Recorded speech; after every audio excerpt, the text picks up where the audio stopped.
Welcome back to another episode of Decoded. My name is Jesse and I'm the writer, director, and narrator for the Lost Codex episodes, and as usual, I am here alone on episode 31 of Decoded. What a milestone.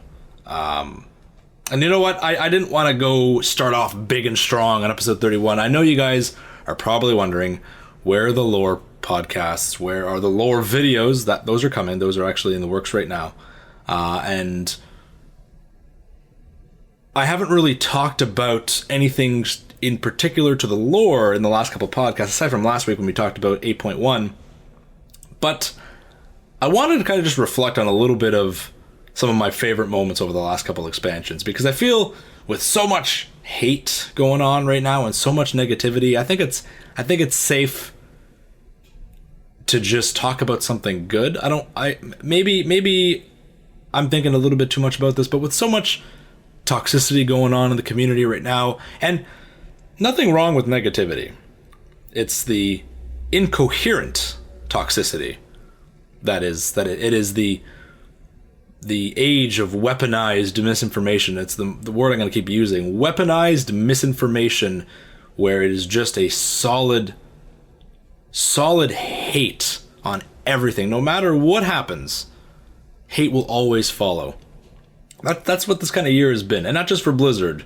You know, whether you can argue that they deserve some of this hate or not, it happens with a lot of game companies, a lot of just everything across the board. So let's focus on something positive.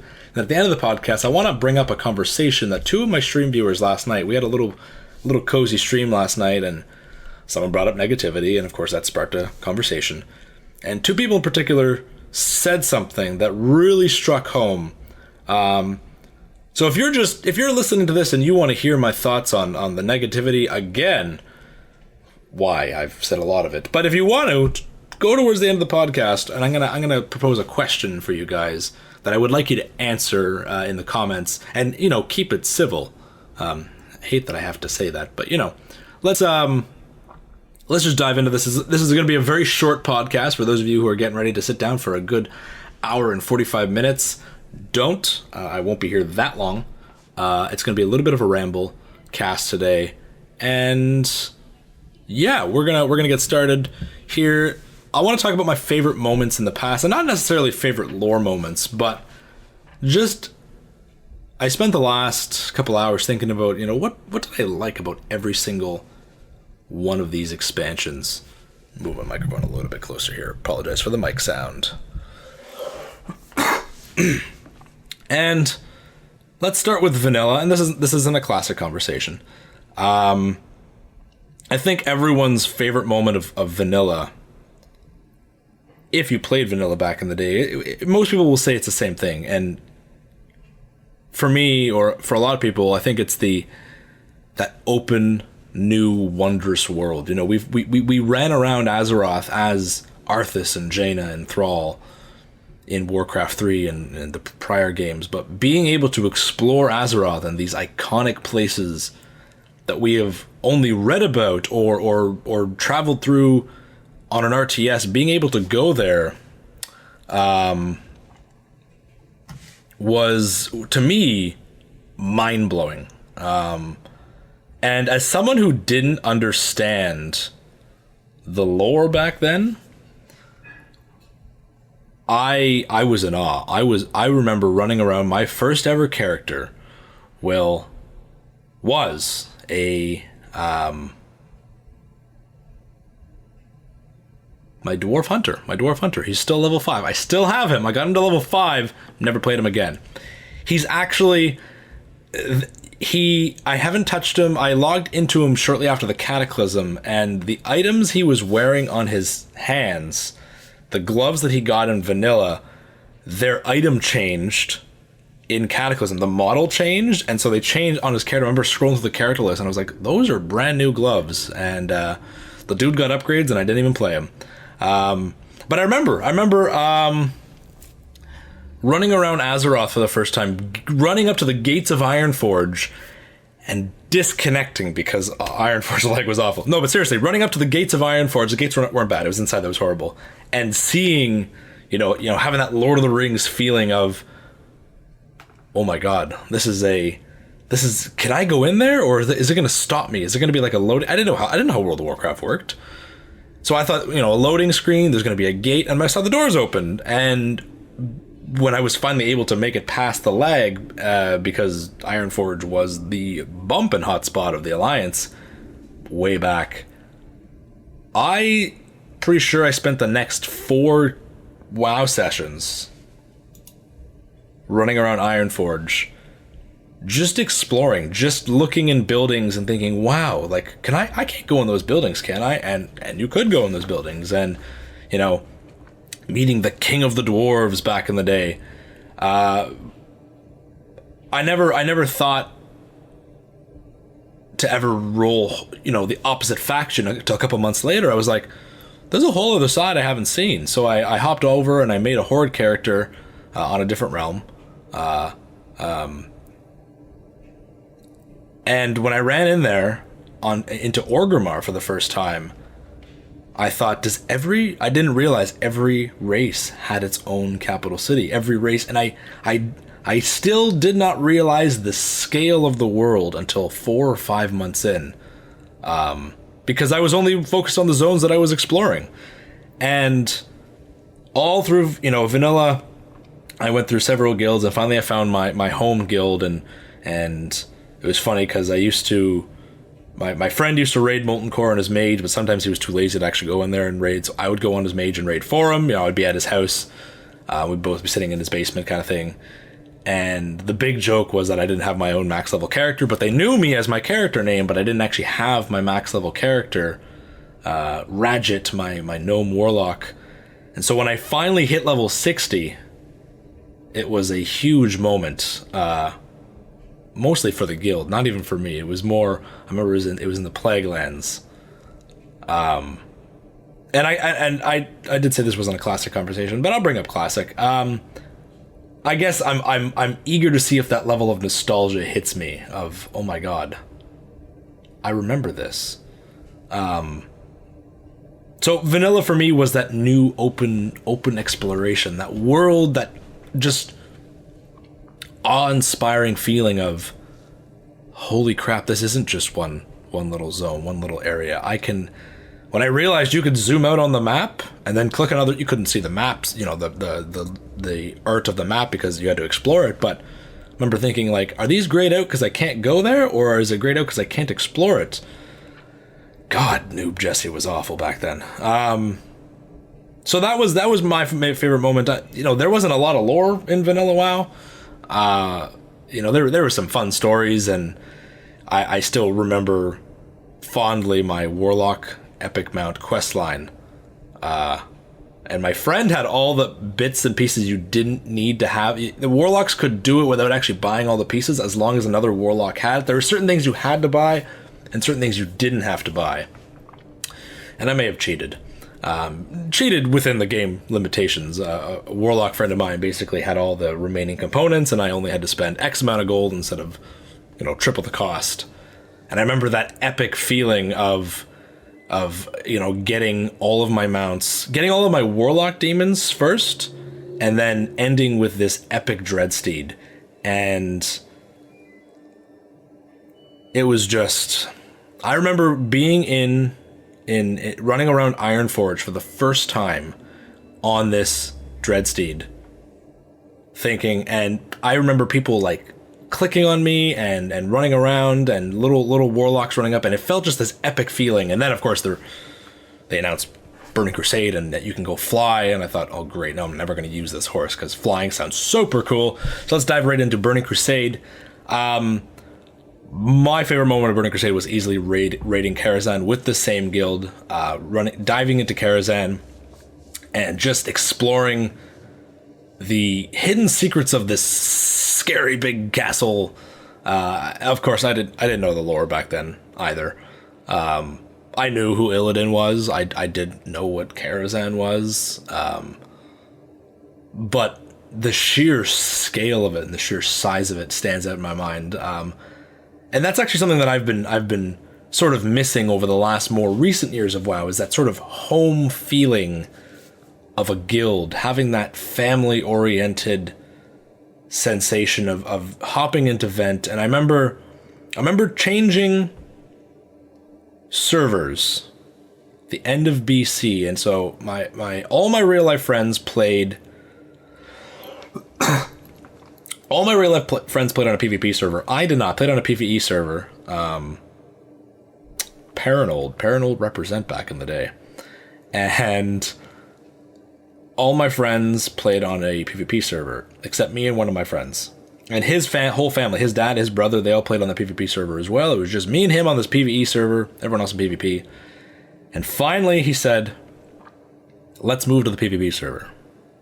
My dad's going to pay for both our character transfers. And I went, all right, let's go play with our real life friends. And I remember leaving the guild. I remember leaving my guild at the end of BC.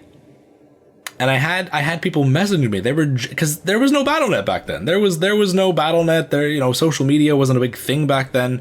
So it was this really, it was sad.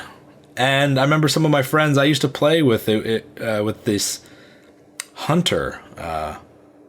It was my friend who was a mage. I was on my warlock, and he was on his hunter. And we used to run around the zones together, run around farming things and for professions and getting ready for the raid. And that wasn't going to happen anymore. And to me, it was a real sobering thought of, I've made friends online. I've made friends in this online fictional world. And I didn't realize how big that would get. I'm building to this. There's a reason I'm building to that. BC lore was awful. But it was so fun. Karazhan, running into Tempest Keep and Serpentshrine Cavern, and only seeing the first boss because that was doable. The rest were awful, and at least for my guild. Black Temple, didn't really see much current content, and no one saw Sunwell back in the day. Obviously people did see Sunwell, but it was one of those, if you did Sunwell, you were god tier. Wrath of the Lich King comes out. And even though BC, when you got to BC, it was kind of an alien world, for me, BC was... It felt like a new land, but I wasn't in awe. Like, it was cool. It was space. I was like, this is funky. I like it. But going into Northrend was a familiar journey in an unfamiliar place. Or maybe the other way around. An unfamiliar journey in a familiar place. I knew Northrend. I knew that big moments in lore happened here. I knew it has always been on Azeroth, and that technically, we could have always gone there, kind of thing. And I remember running around, that first boat ride as Alliance when you come into the Howling Fjord, and that soundtrack starts playing. Ooh, that soundtrack is... Ugh, it sends chills just thinking about it. I actually leveled in Borean Tundra first. I went to Howling Fjord, but then I was like, nope. I went to Borean Tundra. And in Borean Tundra, I remember just this... I think it might have been just the skybox feeling of it. Feeling like I was back on Azeroth after spending so many years in Outland, fighting demons and Illidan and Blood Elves, and that's it. I remember, running around Borean Tundra thinking to myself, I'm back. I'm back home. I'm back on Azeroth. Not that I left or it felt that I was out of place in Burning Crusade, but it was that familiar place, even though I've never been there before. And of course, the progression through the zones, carrying into the next zone, the level of storytelling really started to pick up in Wrath. The zone lore made a little bit more sense, and they weren't super disorganized. It was the start of something good. Of course, we all get to Dragonblight, and we do the big Dragonblight quest line, and go over to the western part of Dragonblight, and we're told we're going to go defend the Wrathgate, and bam, the cinematic starts playing. Oh, whoa, what's this? What is happening? What's going on? And oh my god! And the Wrathgate event happens, and I remember sitting there in complete shock on Vent. And they were talking. I think I was in a dungeon queue. I don't know. I missed the queue because I was just staring, stunned. And then I said, no, screw the dungeon. Even though I missed the queue, it was already over. But I want to know what happened next. I thought, oh my god, so Sylvanas did this? No, Lich King. Who is that guy? And I knew who that guy was. I knew who Putress was because I had done the pre-event for from BC to Wrath with all the plague, and I remember seeing his outfit, and he's wearing the Ulduar tier gear, but it was pre-Wrath. So we saw his armor early on, but we didn't get it till much later. And I remember thinking, like, bro, you have a cool set of armor. I want your armor. And I remember talking to him and thinking, this guy, who is this guy? This guy kind of came out of nowhere. So seeing him in the cinematic, I was like, oh, you dick. Going to the Wrathgate, going to the Undercities, witnessing all that stuff. And I remember thinking, what is happening? Like the faction war had always been there, but it hadn't been, right? There wasn't a lot of faction war stuff in BC or vanilla, aside from like the battlegrounds, obviously, but there was no big epic moments in the lore that referred to, these big, the drums of war sound once again, the narrator speaking for the original Warcraft. So suddenly it was like, oh my god, the story is, are we officially going to war now? Is this it? What's happening? And stepping into Naxxramas, that was super fun because it was the first time I'd ever been to Naxxramas. Stepping back into Naxxramas back in the day was unheard of in vanilla. You had to be amongst the top guilds, and my guild did Molten Core, sometimes Zul'Gurub. So Naxxramas was just out of the question. And now I was in a raiding guild with friends, real life friends. So stepping into Naxxramas for the first time, that was cool. Ulduar was fun. I'll never forget opening night of Ulduar. I always joke that we had the world first kill for killing Flame Leviathan twice on opening night. We jump in, kill Flame Leviathan on our first shot. I don't know how we did it. The vehicle mechanics, no one expected my group of idiot friends to be able to do it. We did it. We killed Flame Leviathan. We all run up to loot. There's no loot. Server crashes. Servers restart. We come back on. Whole raid's been reset. 2 people got loot. The loot didn't come up. It was really weird because there was that really moment of... Some people were like running up and looting. Some people were on my... Everyone saw me way back running on the spot. Other people were looting. 2 people got loot. And then we did the kill again, and we killed Flame Leviathan again. Twice. People were like, are we going to get banned? Are we going to get reported? So we kind of joke around that world first for killing Flame Leviathan twice in one night. And then we went on to Ignis, and that was a shit show, and that it ended there. Wrath of the Lich King, I remember... At the height of Wrath of the Lich King, the time I was playing the most was during the Argent tournament. And I remember the idea of dailies was cool, having that reason to log in, and they reset every day, and having, choose which ones you got to do because there was a daily cap. And I loved running around the Argent tournament. I can't believe I'm saying I loved dailies. Poor naive Jesse. And then, of course, the epic conclusion of Wrath of the Lich King. And I remember thinking, what's going to happen now? We knew it was going to happen. Before we knew we were going to attack the Lich King, we actually saw the Cataclysm announcement before we actually got Ice Crown. But during the Argent patch, I remember thinking to myself, like, obviously we're going to the Lich King, but what's possibly going to happen after this? And I remember for a moment I thought, is this the end of WoW? Like, we've killed the Lich King. I'm like... What is big boy Kill Jaden or Sargeras going to come back? What's going to possibly happen? And then BlizzCon that year happens. We get the Cataclysm announcement, Worgen and Goblins. And I thought, oh man, this is cool. Cataclysm comes around, and that was actually a big moment for me because that's... So end of Wrath of the Lich King, I want to say after the Ice Crown Citadel hype, I remember getting to a point where I was like, what am I doing in WoW? Where am I going? And I actually decided a new server opened up called Wormrest Accord. And I thought, roleplay realm. What the hell's that about? What do they do? Just walk around and talk like Shakespeare? Let's go check it out. I didn't know what was going on, so I went over there, made a Death Knight, because at that point they had removed the restrictions on Death Knights. Made a Death Knight. Oh yeah, I was that guy who made a Death Knight on a roleplay server. I was one of those guys. And I remember running around, and within a week, I remember thinking, I like this realm. This is going to be my new home. Because at that point, all my friends, the raiding guild kind of split. Everyone had gone their own ways. I done a lot of hardcore PvP at the end of BC, beginning of Wrath, but that kind of faded. And that was the introduction to my Wyrmrest Accord days. Cataclysm comes around. And of course I made a Worgen day one. I played the hell out of Cataclysm Alpha and Beta, to the point where I was burned out at launch. I've learned my lesson from those days, because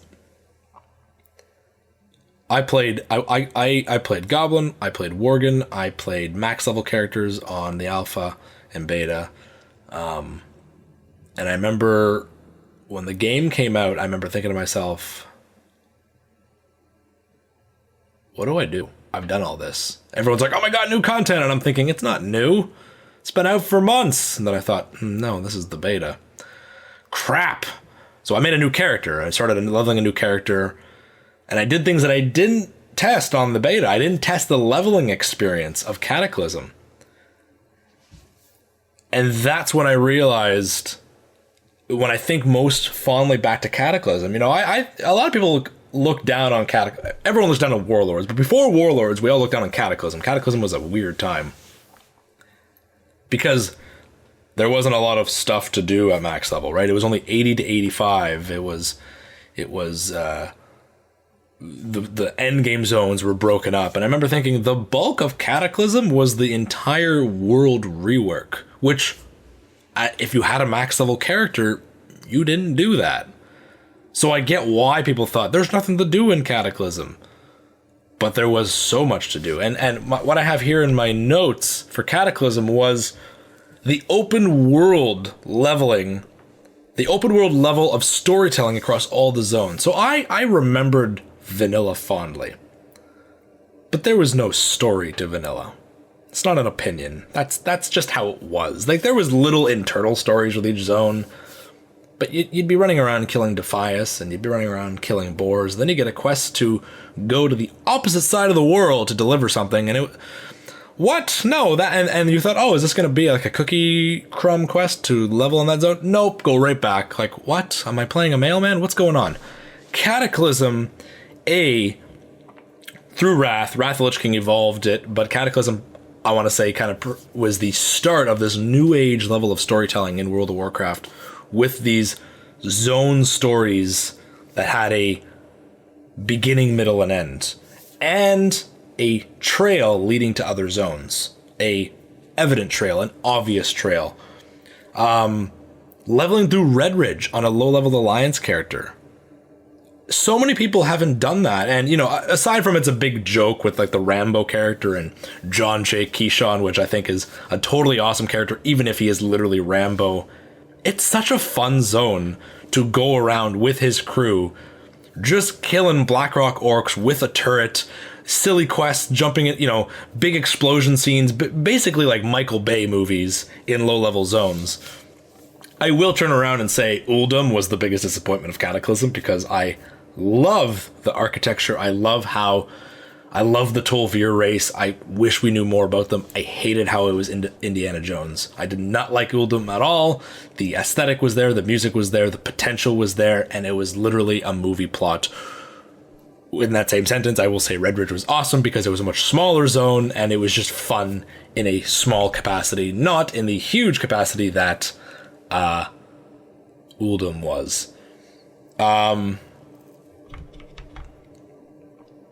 Running around places like Westfall, going back to Westfall, going, I know the storyline.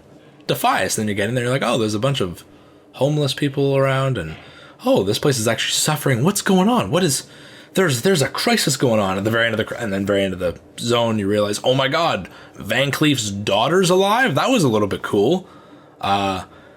doing the horde questing in Stone Talon with the military and how your rank rose up, and the big epic ending with "You are dismissed," Garrosh throwing Kromgar off the bridge. These epic moments that were fully voice acted, little mini cinematic moments in lore that so many people missed. Or my favorite, actually, this is actually the height of when I started playing my Forsaken. This is right around the time when I Am Forsaken came out, the machinima. For those of you who don't know, I wrote and direct that, and it's also my voice. And it's actually my Forsaken character, the backstory I created for him and everything. And I was in a roleplay guild on Wyrmrest Accord called Scythe of Sylvanas. Shout out to those who were part of that guild back in the day. And I remember leveling, the discussions we were having when people were leveling through New Tirisfal, New Silverpine, and New Hillsbrad. Those are some of the best story moments in game for the Forsaken, because it is a solid wave of continuity between each zone. And then, of course, if you play the Worgen leveling zone, you kind of get a post-Worgen leveling zone through the Forsaken, because you go back in there. And I remember, for those of you who are Sylvanas fans and you haven't done those zones, that answers a lot of stuff that's going on now. But just the sheer shock and awe factor at some of the stuff the Forsaken were doing back then. Going into Hillsbrad and seeing the human farm, with people buried up to their necks, and seeing that this camp had ghouls running around, and the whole Forsaken, they don't like the mindless undead. So the fact that the mindless undead became a thing, things got out of hand in here. Running to South Shore for the first time and seeing what was left of it was gut wrenching, because I loved South Shore back in vanilla. I remember landing in South Shore on my little gnome warlock and running to Scarlet Monastery back in the day, and that would never again be possible. And I remember thinking, holy fuck, my mind went right back to the Wrathgate, thinking, is this the start of something? What is happening right now? What is actually happening right now? And then the end of Silverpine, for those of you who don't know the end of Silverpine, spoilers, click on the X right here. The big epic moment at the gates of Gilneas, and with Godfrey there, and then, oh my god, he shotguns Sylvanas in the back of the head, and she's dead, and then he runs away. And I remember thinking, what just happened? What is that? And then, Valkyr save her, and everything's golden pony boy. But people don't realize how awesome Cataclysm was with all those moments leveling. Almost every zone got a complete rework. Silithus, pretty sure it wasn't touched. But most zones got a really cool storyline. Stranglethorn had the whole storyline with all of the old ZG bosses. The Barons had the Alliance and Horde war zone with the trenches and everything, and the flying mounts flying over top. There were so many moments in Cataclysm that I think are overlooked because of the content drought, which is fair. Content drought was awful. We had such a huge content drought with Wrath, at the end of Wrath, huge content drought at the end of Cataclysm, Dragon Soul, big epic ending, even though we literally saw Deathwing twice throughout the entire expansion. I thought my disconnect with Cataclysm came from, where's the big bad?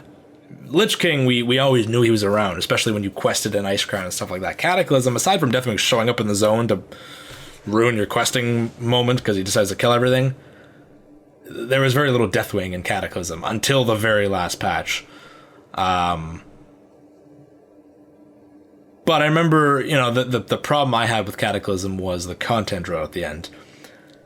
Let's jump over to Mists. Tides of War comes out. Still a heart-wrenching story. Loved it. Absolutely loved Tides of War. That was probably one of the first moments that Blizzard, to me, failed to tell a story.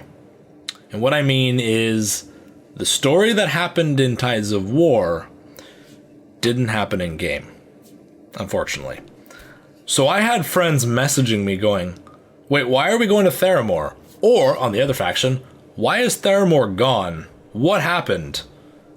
And I remember I hadn't done the scenario yet, so I remember thinking, oh, it'll all get answered. And I remember doing the scenario, both factions, and saying, oh, that's not what happened in the book.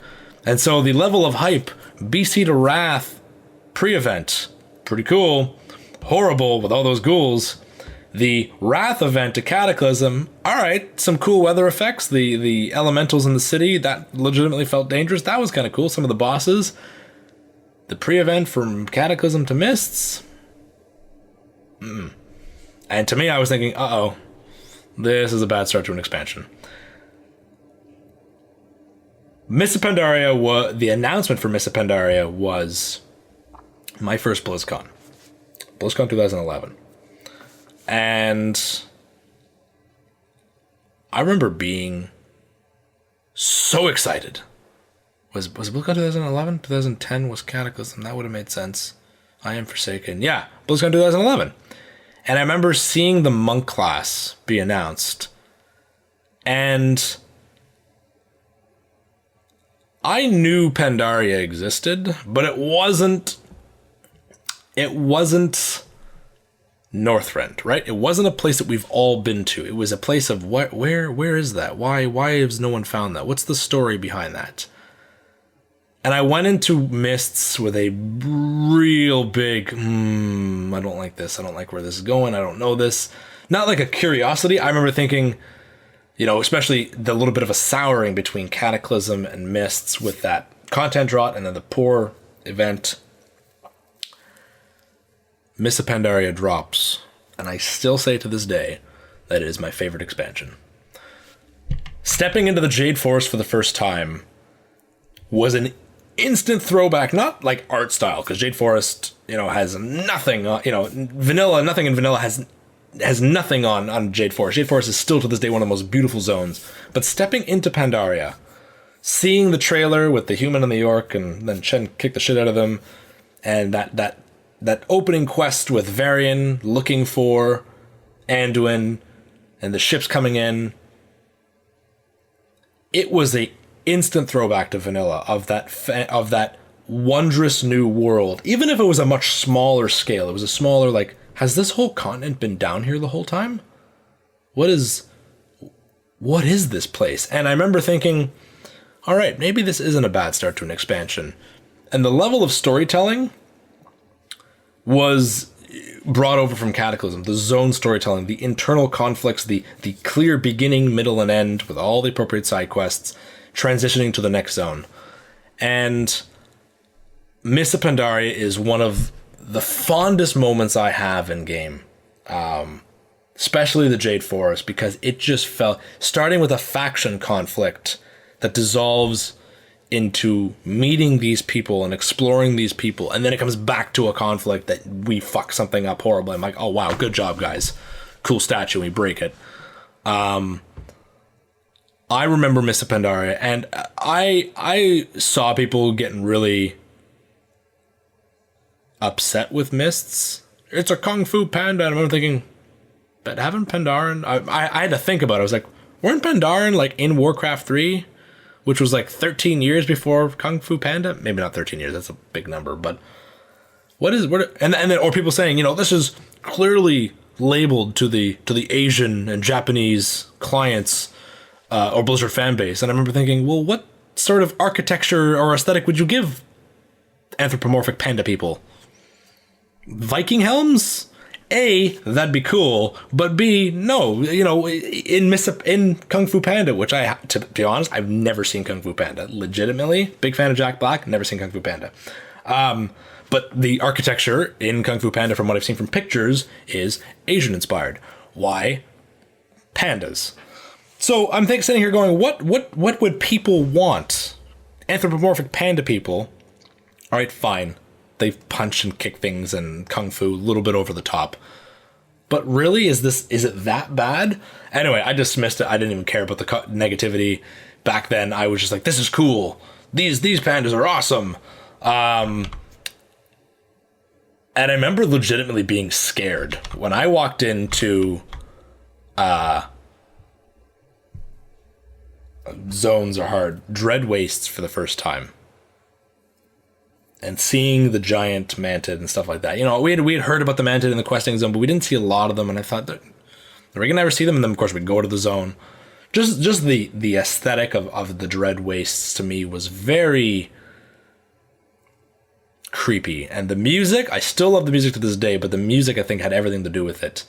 The music in Mists of Pandaria is top notch. I remember talking to Russell Brower at BlizzCon about it.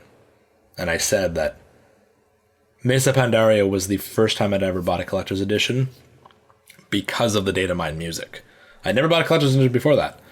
But I bought it because of the music. And I remember he looked so excited when I said that. And he said, I shouldn't be telling you this, but tomorrow in the BlizzCon store, there's a part 2 soundtrack that we didn't make it into this collector's edition. They were selling the second soundtrack tomorrow in the BlizzCon store. I said, shh. Of course I bought it. So Mists, I reflect Mists. Mists actually was a moment in time in my gaming, in my World of Warcraft life that I roleplayed a lot, especially with the conflict going on with Garrosh and the Kor'kron, and a lot of Orc roleplay. Anyone who remembers Wormers to Cord back in the day, there was a lot of... Orgrimmar was not a safe place. You've probably heard me talk about the Kor'kron days. I won't use this podcast to talk about it, but someone suggested today that I should do a podcast on favorite RP moments across the years, and I think I might do that. That would be cool to talk about. But I remember actively playing a lot and thinking to myself, who could possibly be the last boss? And then they announced Garrosh is the last boss. I was like, oh, my boy, no. And I remember thinking it was the night people had progressed. The world first was going on for Garrosh, and I remember thinking to myself, don't die, come on. Be the first end boss that doesn't die. No one had seen the cinematic yet. And then they finally killed Garrosh, and I remember seeing rumors, oh, he's dead, he has a body, and then I saw screenshots of, no, it says he's unconscious. And I remember, like, what is going on? And I see Garrosh Hellscream, the end cinematic. Fast forward to Warlords of Draenor, and I'm not even gonna talk negative about Warlords, because Warlords I had a great start to. In its earliest months, I had access to the WoD beta, and I didn't play it because I wanted to experience. I didn't play the story because I wanted to experience it fresh when it came out. And I'm thankful that I did, because I'd probably have much more negative thoughts on WoD if I had burned myself out even earlier. And I remember stepping through the portal onto Draenor, and that feeling of isolation for about 5 minutes before Khadgar rips open a portal and brings the whole army through still bothers me. Blizzard. But I remember running around the zones, and aside from the awesome sense of exploration that has just continued since then. You know, I loved Cataclysm, was okay in terms of exploration. Mist is where it peaked for me. No, not peaked. Mist is where it started to get good, and it's just gone up from there. You cannot deny how gorgeous Frostfire, Nagran, Talador, Gorgrond, Shadowmoon Valley, you know, say what you want about Warlords and its content drop, because it is valid. You know, there was a lot of things wrong with Warlords, but the art and the music, and I'll say 85% of the story, the leveling experience, let's say the leveling experience, was fantastic. I remember running around Shadowmoon Valley for the first time and just thinking to myself, holy crap, this is better than I've ever imagined. And it was I had that sense of exploration and a level of danger that I hadn't felt since BC. One of the things I remember about BC that I didn't really feel in Wrath until I got to Icecrown was how dangerous Outland was, with the big mobs and the Fell Reaver and the big scary things everywhere. Even though you could fly, it was legitimately scary sometimes. And I remember having that same feeling in Warlords, which is fitting because it's still Draenor. And I loved seeing what Draenor was so many more years ago. I remember seeing the Black Temple in its beauty. Auchindoun. Finally got to know how to pronounce the word Auchindoun from BlizzCon. Getting to see these big ol' orcish heroes, alternate universe, in the flesh, getting to meet Blackhand, getting to meet Kargath, getting to meet Ner'zhul, getting to meet Grom in game was this big old nostalgia fest. It's actually where my roleplay days started to die, because I was spent so much time playing the game, I didn't actually kind of flesh out my characters and play them. I fleshed them out. I had backstories, I had everything written, but I didn't actually play them. Get to the end content. I loved the Garrison campaign. I loved that style of gated content. Oh, I know, the forbidden word of the week. But I loved how there was something new to do every week for the Garrison campaign, and how it just took you, getting Urel's storyline and how she rose to Exarch, and getting to deal with the warlord of the Burning Blade clan at the very end, and Grom standing at the gates of Tanan Jungle. Big ol' I love that. Getting to meet Urel was a big, and you know what? I don't think Urel's that bad of a character. I'll honestly say, I'm not just trying to be super positive. I think Urel's storyline for a single expansion was pretty good. People say, how come she was a nobody and became Exarch in a day? It's like, no, she didn't. If you progress through the leveling zone and you properly did every chapter, maybe Blizzard didn't execute the chapters properly or make it a clear chapter after chapter. But I think Urel was an awesome new addition, because what other Draenei characters were there aside from Maraud and Velen, let alone Lady Draenei's?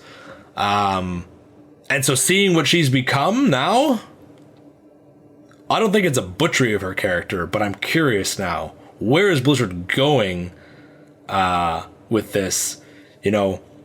How much of the words coming out of the Magar's mouth in this alternate universe is truth, and how much isn't? When we see Urel talking to Grom at the very end of that scenario, she refers to Grom as an old friend.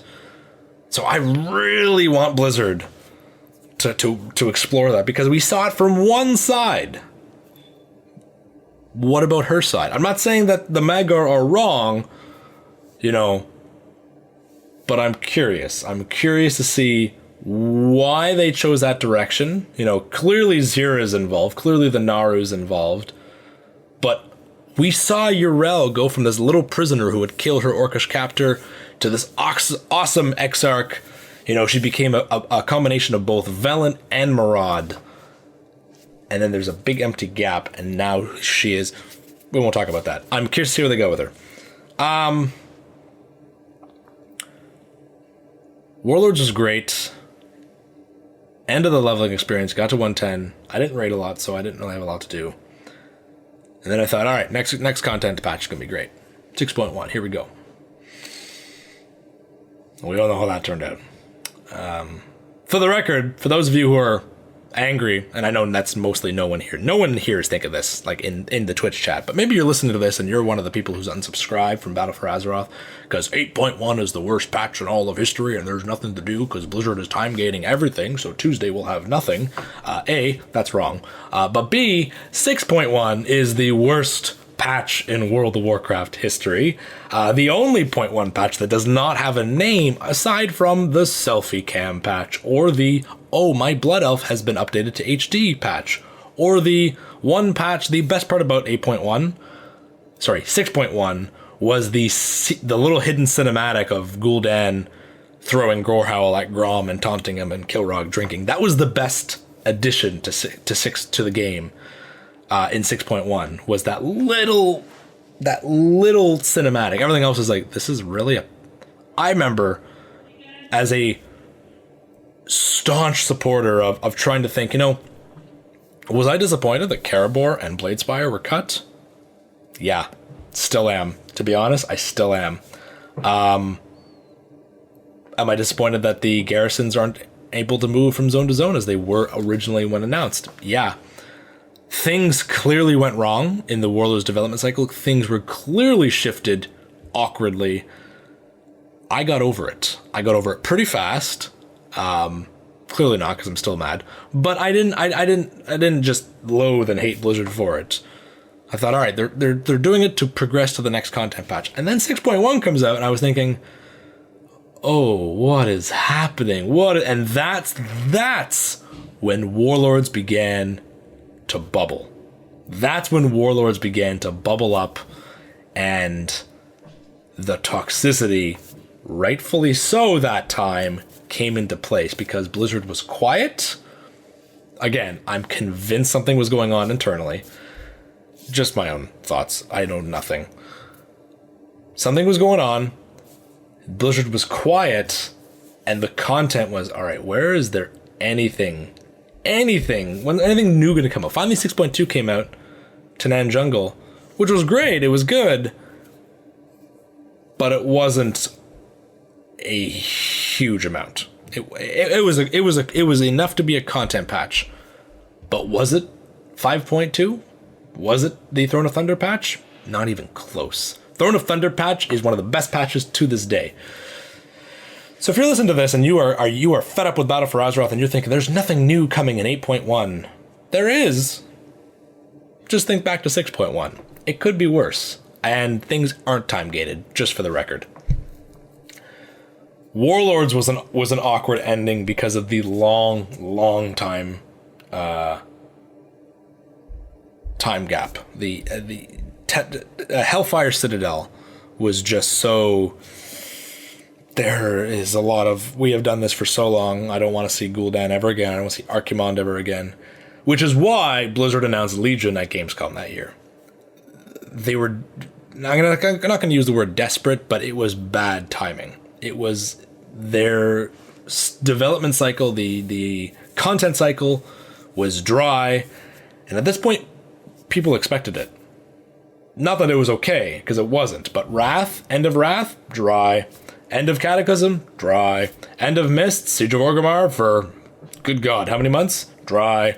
End of Warlords, it became a cycle that, it became the pattern that it was always super long draughts at the end of an expansion. So, Blizzard hit the emergency button. E3, no, not E3, Gamescom, Legion, Illidan on screen. There was the break the glass moment. And then BlizzCon, that was 2015. BlizzCon 2015 was the year we got all the Legion stuff. And I remember the entire development of Legion was very... People were very unsure because of how Warlords turned out. Rightfully so. Blizzard put out a little announcement post before Legion saying, we fucked up. Let us earn your trust again. And Legion was great. Legion is my second favorite expansion next to Mists of Pandaria. I can't judge Battle for Azeroth because it's not out in its entirety yet. But Legion was fantastic. And the reason Legion stuck out to me the most was the level. Blizzard's storytelling in Cataclysm it started a little bit in Wrath, picked up in Cataclysm. They started to get a hang of what they were doing. Mists of Pandaria, beautiful. Warlords, fantastic leveling experience, storytelling. But everything kind of flopped at Endgame. Everything kind of flopped at, how do we tell stories at Endgame? The leveling experience story has always been great since Cataclysm. Endgame storytelling, until Legion. Legion changed that. The level of storytelling that you kept getting, leveling through all the zones, learning big moments in lore, big beginning, middle, and end. Then you got to max level and it usually faded out. But with Suramar and then Trial of Valor, storyline, the conclusion there, Tomb of Sargeras and Argus, that level of storytelling continued in a much more cohesive, flowing pattern that really stuck out to me. Were there problems with Legion? Of course. Does no one remember the beginning of Legion and the artifact system? That was bad. Or the legendary system? Good God, that was a horrible time. But the reason Legion stands out to me as one of my favorite expansions was the huge epic moments in the lore. seeing Varian and Sylvanas fight on that warship, ending with Varian yelling for Azeroth, jumping right into that scenario in-game, and watching Vol'jin die and appoint Sylvanas as war chief, and watching Varian get blown to smithereens, was another Wrathgate moment in my head of, holy shit, where is this going? What is happening? This is huge. Then getting that same feeling in Nighthold when Illidan steps out of the crystal and kills Gul'dan, and then getting that same feeling with Kill Jaden hanging up on Sargeras and getting pissed at Sargeras in the 7.2 patch trailer. The end of 7.2 with the opening to Argus and Khadgar, what have you done? And all of the cinematics for Argus. The level of cinematic, I have here in my notes, epic moments in lore coincide with the epic moments in game. I feel like these epic moments in past stories that Blizzard's done, whether it's short stories, novels, stuff like that, they're great to read, but then you have a Theramore scenario. Theramore, Tides of War, Christy Golden's book, amazing. Do it in game? The hell is that? Doesn't coincide, didn't connect the dots at all. I felt Legion was the cherry on the cake in terms of they fixed their problem. They fixed that disconnect between epic moments in the lore and actually experiencing it in game.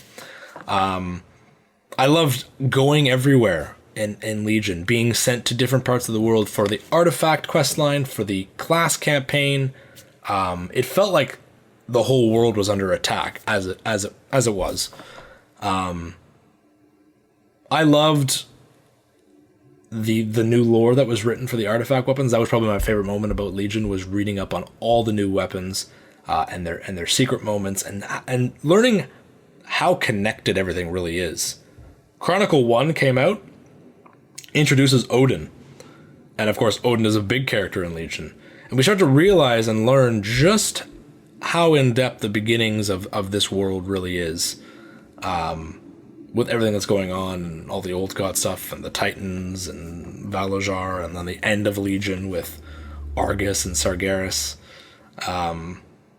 So I just love the cinematic epicness of Legion. I'm not going to talk about my favorite moments in Legion, because I've already done this podcast on that, but Battle for Azeroth, I think, is following in its same footsteps, and I know that's treasonous to say in this day and age right now. How dare you say anything positive about Battle for Azeroth? But I think the epic cinematic moments in Battle for Azeroth and in game are there. Being in Darkshore, fighting against the never-ending onslaught of the Horde, or for the Horde, cruising through Night Elf territory with your war machine and ending with this horrifying moment in lore. Jump over to Lordaeron, experiencing the Siege of Lordaeron in-game for itself, going to these zones, getting to witness these different cinematic moments, the battle against Zul in Zuldazar, and the whole Jaina storyline and Thros and stuff like that. Blizzard's level of storytelling in-game, physically playing it out in-game, and the moments that happen in lore are so well connected now, and I really hope Blizzard keeps that sort of hype train that they're on right now going, despite the fact that there is so much hissing and pitchforks and torches right now against everything. We're about an hour, just under an hour into this podcast, so I'm going to be bringing it to a close here. But there is one thing I want to say. I didn't start on the negative. I went right into the positivity, and I just want to quote two different people: Chrono last night and Chandran, one of the mods here in the Lost Codex community, said two killer lines. They said two things last night in stream that really made me think. So I want to leave you guys on this note.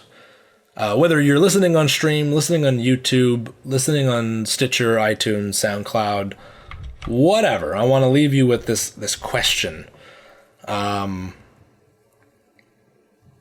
you think, to what degree do you feel that content creators are responsible for their community's reactions to their content and content in general? So what I mean by that is,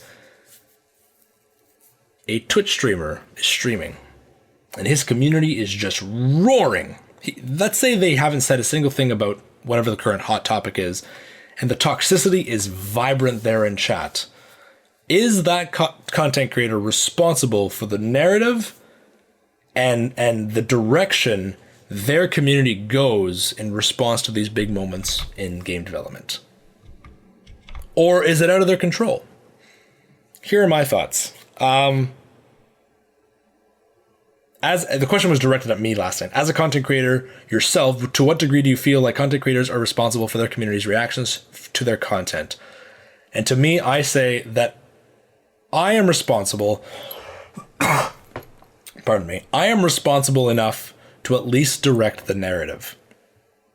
If I want to harbor and nurture and fuel a negative rhetoric that's going on, my community is going to jump all over that. Those who aren't in favor of that will leave. And those who are new to the community who are in favor of that will flock like bees to honey, or whatever this saying is, right?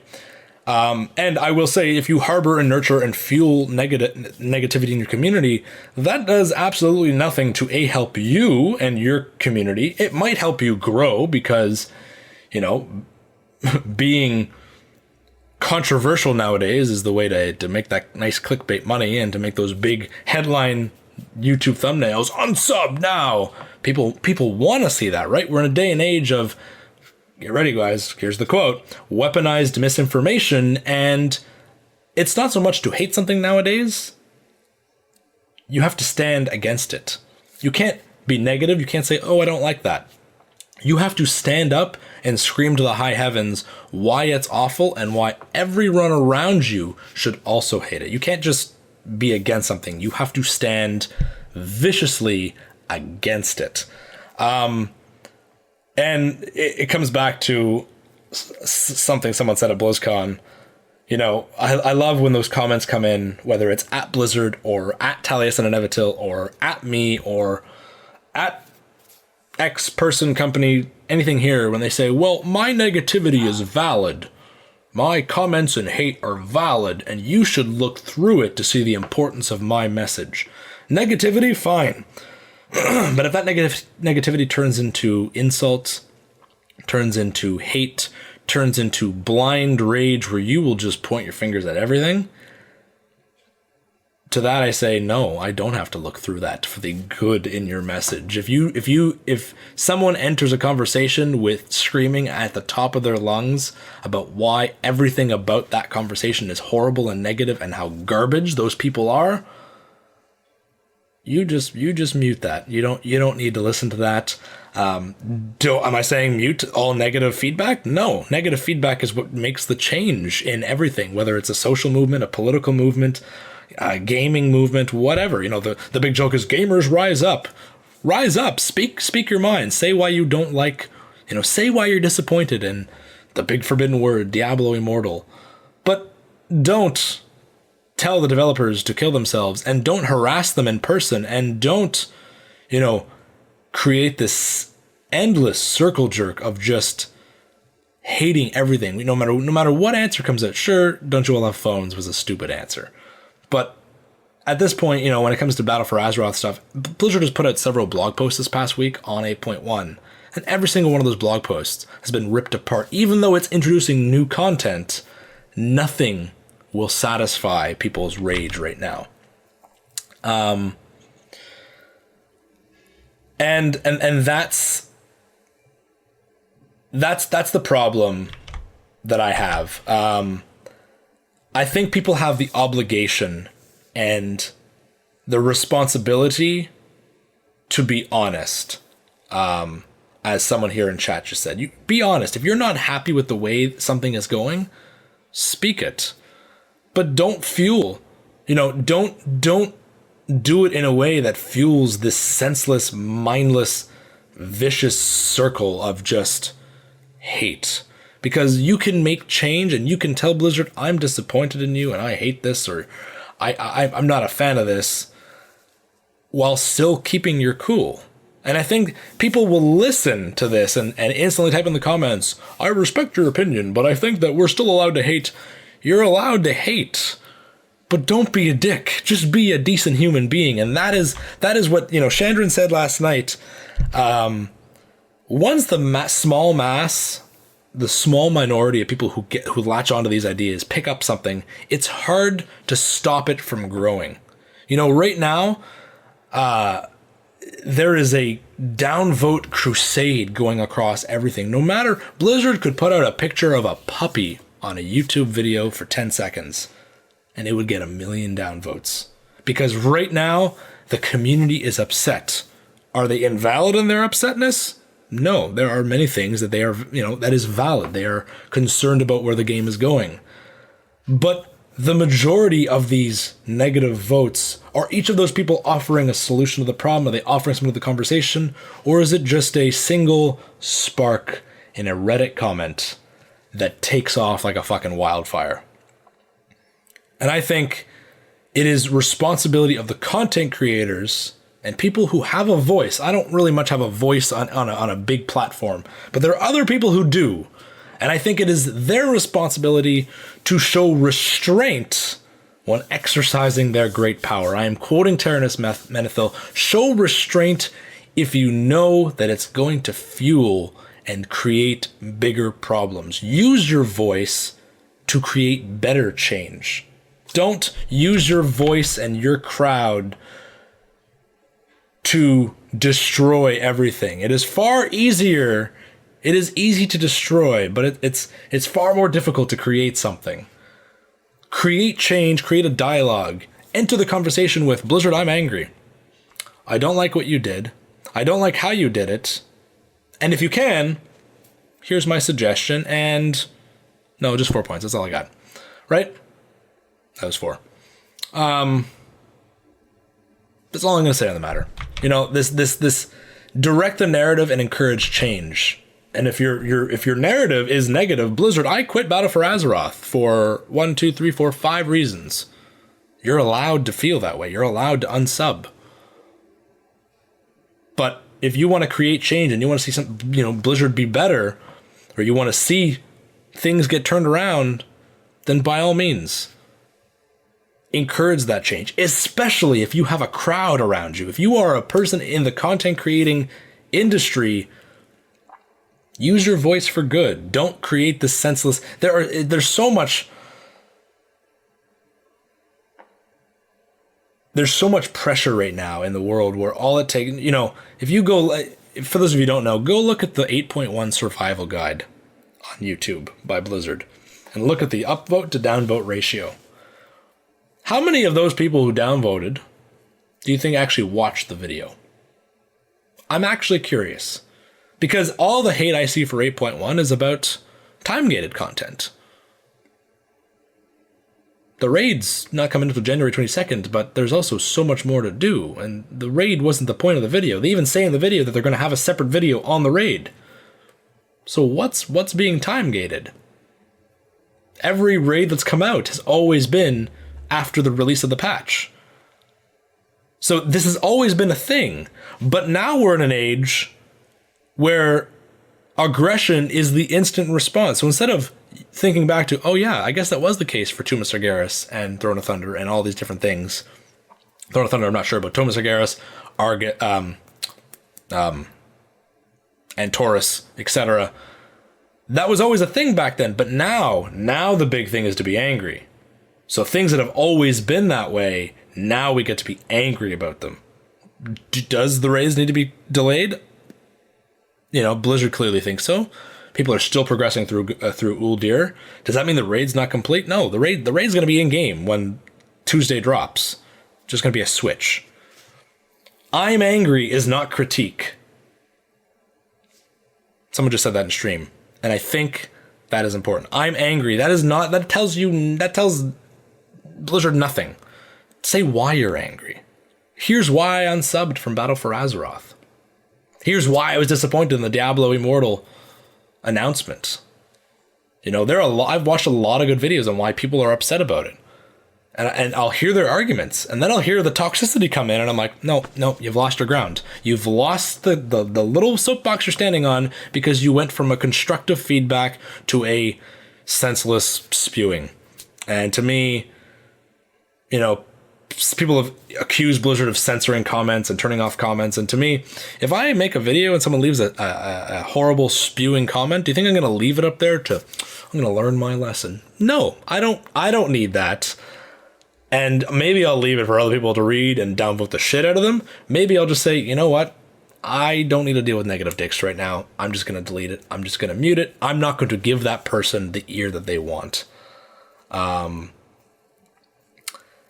the other big thing someone just pointed out as well is when you talk about your problems, here's why I quit Battle for Azeroth. Here's why I don't like the Diablo Immortal announcement. Don't speak on we, unless you're talking about your partner or your guildmates that you've talked to. Don't say we the community, because people have different opinions on different things. People might not actually have a problem with the story. People hate where the direction of Battle for Azeroth's story is going. That's not true. I love where the story's going.